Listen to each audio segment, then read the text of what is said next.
Number 2, air transport. And number 3. চুপ সদায় একে সোপাকে পঢ়ি একদম কাণখন ঘোলা কৰি পেলাইছে সুধিলে কিন্তু একোডাল নোৱাৰ কিয় নোৱাৰিম সুধকচোন সুধক আকৌ না ৰা ঠিক আছে বাৰু তই প্ৰথমতে মোক কচোন তই ডাঙৰ হৈ কি কৰিবি অ' পাই কি কৰিবি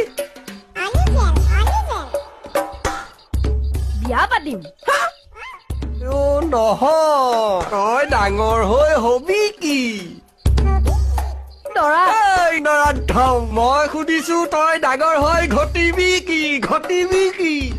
কইনা দেউতা কইনা কিনো কথা ক